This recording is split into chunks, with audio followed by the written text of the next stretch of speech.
Hello everyone and welcome to officers Adda 24/7, जहाँ पे हम लोग मिल रहे हैं 10 मिनट्स कॉन्सेप्ट शो पे, जहाँ पे हमको ये कॉन्सेप्ट्स क्लियर होने वाले जो CAIB जुलाई 2024 के पढ़ते टाइम हमें डिस्टर्ब करते हैं। ऐसे कॉन्सेप्ट जो हमें समझ ही नहीं आते या फिर हमें बार बार रिवाइज करना पड़ता है। तो ये आपका बहुत अच्छा तरीका है जहाँ पे आप तुरंत आ सकते हैं और अपने जो टॉपिक्स होते हैं उसको एक बार कंटिन्यूसली रिवाइज कर सकते हैं बिना 2 आवर्स की वो स्टडी करते हुए। करेक्ट। तो आज का अपना टॉपिक है व्हाट, टाइप्स ऑफ ऑर्गेनाइजेशन। आखिर कितने टाइप के ऑर्गेनाइजेशंस होते हैं जब हम बात करते हैं कोई भी ऑर्गेनाइजेशन में जाके। चलिए शुरू करते हैं। सबसे पहले देखना टाइप्स ऑफ ऑर्गेनाइजेशन, जिसमें सबसे पहले आने वाला है आप लोगों के लिए सेंट्रलाइज्ड एंड डिसेंट्रलाइज्ड ऑर्गेनाइजेशन।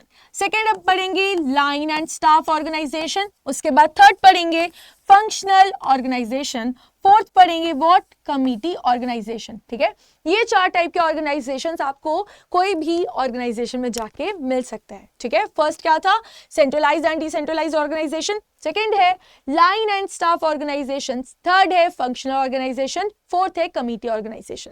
चलिए तो शुरू करते हैं। सबसे पहले पढ़ना what, centralised and decentralised organisation. यहाँ पे a centralised business structure is one which key decisions such as those on resources allocation are made by a single individuals, and that individual also provides the primary strategic direction for the company. सब कुछ एक बंदे के हाथ में, यहाँ पे करता धरता everything is in one send. ठीक है, हर चीज यहाँ पे एक जन कंट्रोल कर रहा है, इसलिए क्या ही ये सेंट्रलाइज्ड है, सारे पावर एक जगह है। ठीक है, कोई भी ऐसे ऑर्गेनाइजेशंस जहां पे सारे पावर केवल एक जगह है वो क्या हो जाएगी, हमारी सेंट्रलाइज्ड ऑर्गेनाइजेशन। फिर बात आती है वो decentralised organisation. Most of the time centralised organisational structures are less responsive to locally focused environmental challenges. अब डिसेंट्रलाइज में पता है क्या हो जाता है कि जो हमारे सेंटर का पावर था वो डिफरेंट अथॉरिटीज में डेलीगेट हो जाता है। ठीक है, देखिए जब आपका सेंट्रलाइज होगा तो यहाँ पे एक टॉप लेवल होंगे, बाकी लेवल्स में कुछ नहीं जाएगा। ठीक है, ये सब काम करेगा। बट जब बात आती है डिसेंट्रलाइज्ड ऑर्गेनाइजेशंस, मतलब यहाँ पे इसके पावर्स हर किसी को डेलीगेट हो जाएंगे। ठीक है, वो अपने पावर्स लोगों को डेलीगेट करके रखेगा, तो वो क्या हो जाएगा, हमारे decentralised organisation. Additionally it may be discouraging to employees if they are not given the opportunity to participate in the decision making process. Yes, बिल्कुल। अब ऑर्गेनाइजेशंस में अगर हर कोई बस ये टॉप लेवल ही काम करते रहेगा, किसी की सुनेगा ही नहीं, तो क्या होगा, नीचे के जो लोअर लेवल वाले लोग हैं उनको तो बुरा लगने लगेगा, और इसी के साथ वो लोग को ये नहीं समझ आएगा और अपनापन नहीं लगेगा उस कंपनी में। अगर आज किसी कंपनी को ऊंचाइयां छूनी है ना, तो ये होना चाहिए कि उनका जो ऑर्गेनाइजेशन में है, जितने भी एम्प्लॉयज है वहां पे वो फैमिलियर फील करे, ना कि बोझ तले काम करने सोचे। ठीक है, यहाँ पे अब क्या, बस एक पर्सन की बात मानिए, बट जैसे ही वो पावर्स को डेलीगेट कर दिया जाएगा, यहाँ पे रिस्पॉन्सिबिलिटीज दी जाएगी, तो लोगों को लगेगा यस हम भी इस ऑर्गेनाइजेशन के कुछ ना कुछ पार्ट में काम करते हैं। ठीक है, तो इसलिए क्या बताया जाता है कि डिसेंट्रलाइजेशन पे लोगों को डिसीजन मेकिंग का एक राइट मिल जाता है, जबकि सेंट्रलाइज्ड स्टडी में ऑर्गेनाइजेशन में ऐसा नहीं होता है। ठीक है, तो ये क्या था, ये तो फर्स्ट टाइप का आपका ऑर्गेनाइजेशन था। सेकेंड आता है, चलिए देखते हैं, जो कि है line and staff organisation. The term line staff organization refers to the method by which authorities such as managers formulate objectives and instructions which are subsequently carried out by employees and other workers. ठीक है, यहाँ पे line staff organisation मतलब क्या होता है, ये एक मेथड होता है बाय विच जो भी हमारी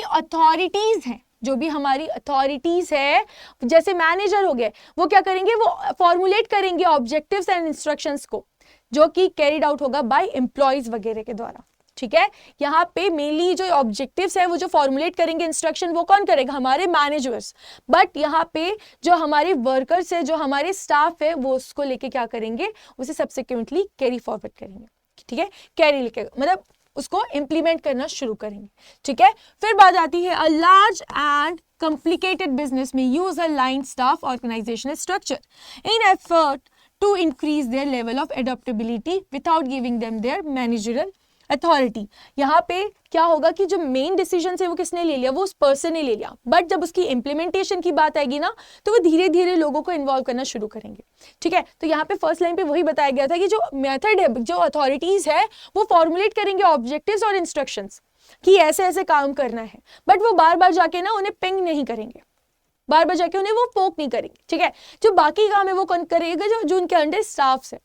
तो इससे क्या होगा कि जो एक्चुअली वर्किंग कंडीशंस में काम करने वाले वो चीजों को इवेल्युएट कर पाएंगे कि हाँ हमको कैसे करना है करके, ठीक है। बस मेन फोकस यही रहेगा कि उनको क्या अचीव करना है, ऑर्गेनाइजेशन का ऑब्जेक्टिव,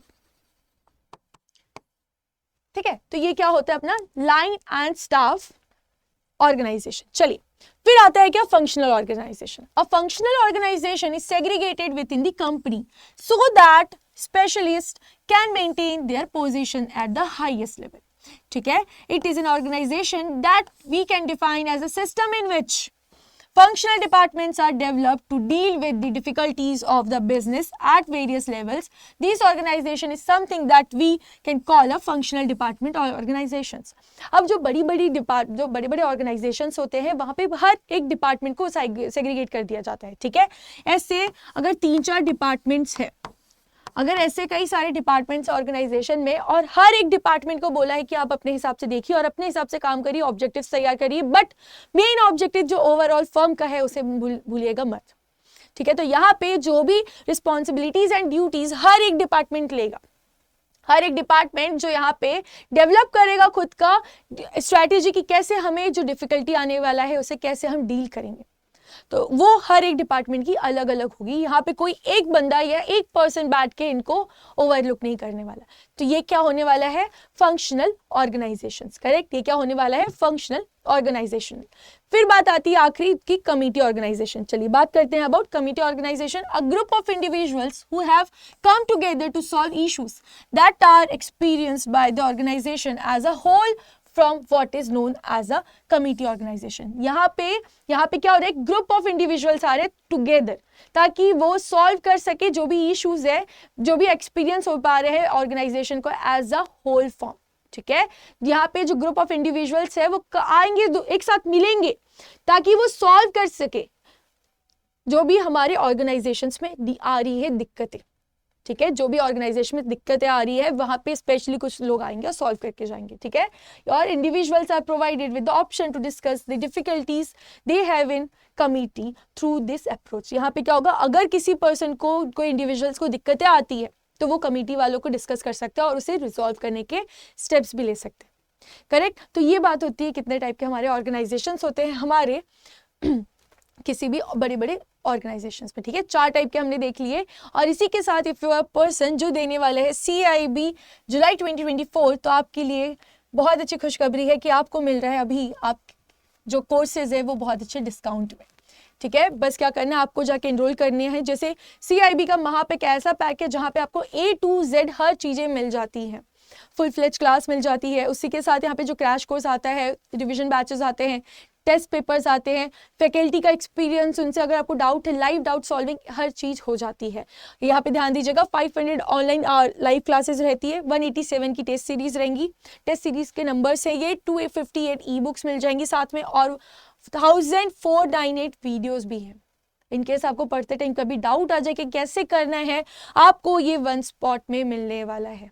और इसकी वैलिडिटी 6+6 मंथ्स की है, ठीक है। यहाँ पे डबल वैलिडिटी ऑफर चल रहा है। और यहाँ पे याद रखिएगा लाइव एंड रिकॉर्डेड क्लासेस भी आपको मिल जाते हैं, ठीक है। लाइव एंड रिकॉर्डेड क्लासेस, अगर आप लाइव नहीं देख पाते हैं तो आप क्या कर पाएंगे, तुरंत जाके रिकॉर्डेड क्लासेस भी देख सकते हैं। बस यहाँ पे आपको यूज करना पड़ेगा कोड ताकि आपको मिल जाए extra discount, and that code is Y895। Enter, जैसे एंटर करेंगे तो क्या हो जाएगा, यहाँ पे आपको 79% का डिस्काउंट मिल जाएगा। और जो पहले कोर्स आपका कितने का दिख रहा था 32,000 का, अब वो डिक्रीज होके हो जाएगा 6,800 का, ठीक है। जल्दी से जाइए इसको इनरोल करिए ताकि आप इस बार अपना CIB क्लियर करें और जल्दी से आपको प्रमोशन मिल जाए। All the very best. In case आपको कोई डाउट आता है तो आप कॉमेंट्स में जरूर पूछ सकते हैं। Thank you for watching.